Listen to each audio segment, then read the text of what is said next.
Morning had just begun to stir above the village square. It was a soft amber light spilling across the cobblestones.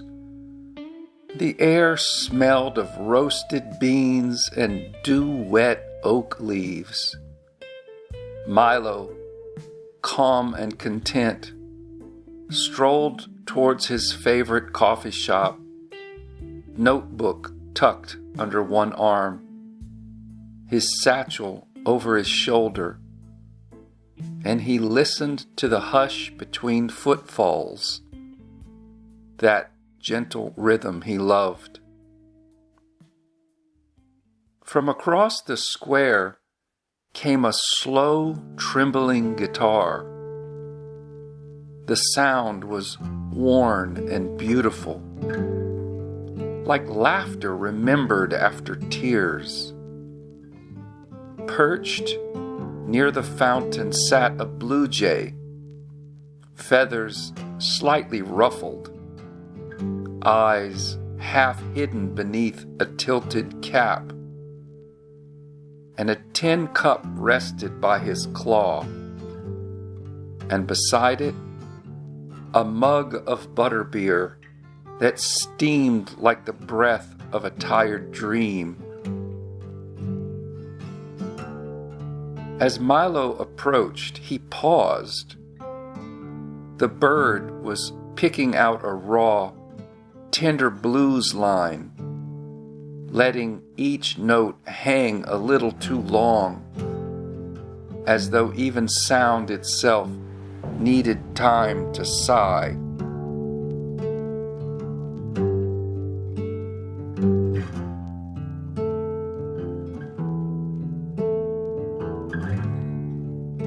The bluejay glanced up mid-strum. "Say, brother," he croaked, voice crackled but kind.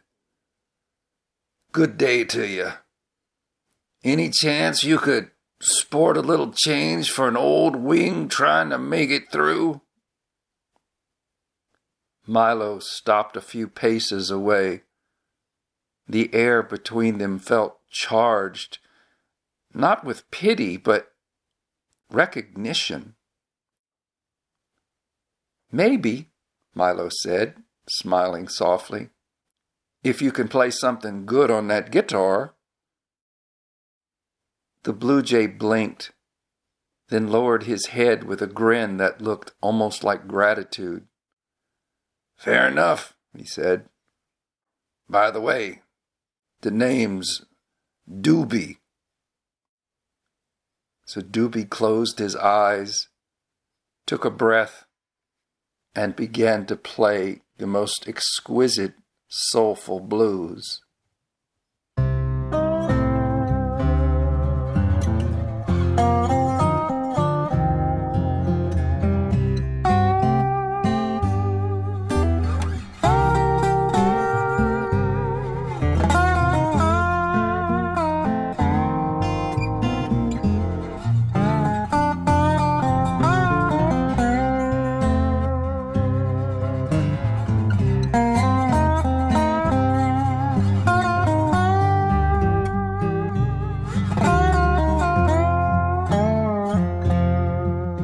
The melody that rose was slow, tender, was full of ache.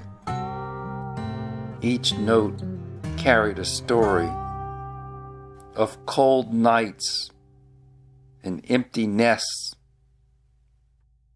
of songs sung to no one but the wind. But beneath the sorrow there was a kind of warmth that only truth can give. Milo stood there, perfectly still, letting the music wash through him. The entire square seemed to pause too, and even the fountain's murmur felt quieter.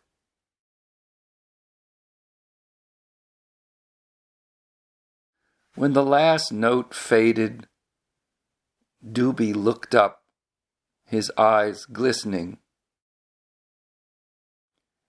"Ain't got it so good, Milo," he muttered. "No nest, no chick, no gig worth staying for. I just wanders around singing the blues. Folks toss a seed or two, but mostly they just pass me by." Milo's gaze stayed steady and kind. "Well, maybe they don't pass by," he said gently.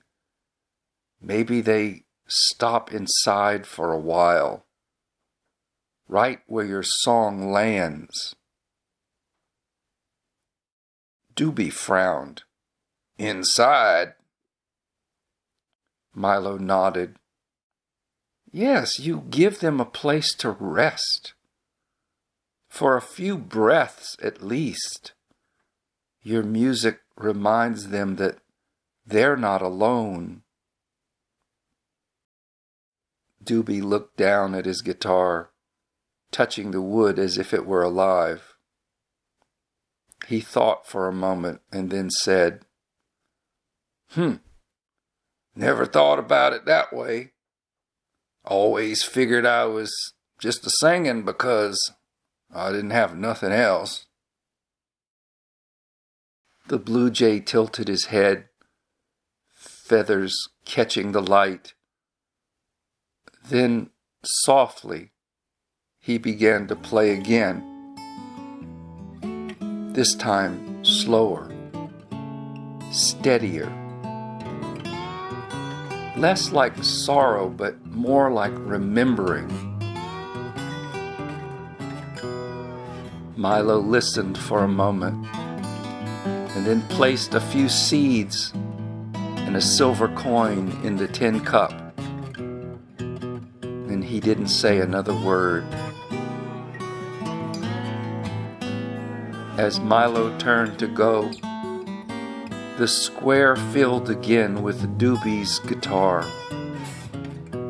A new tune, still the blues, but lighter now, like sunshine through smoke.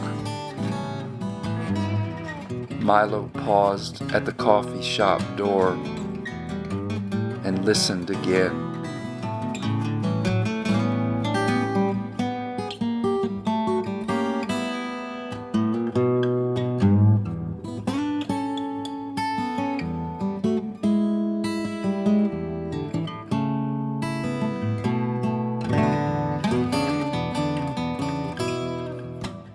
And for a long, sweet moment, it was enough.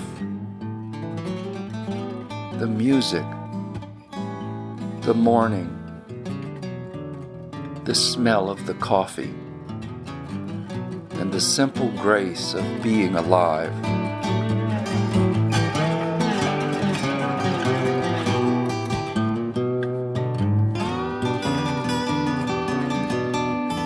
And so it is that even in an uncertain world, presence remains the truest gift.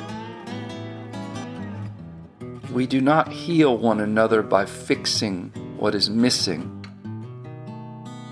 but by being wholly present, here, right now, listening, witnessing, and offering the quiet warmth of our own being. When we meet others in that stillness,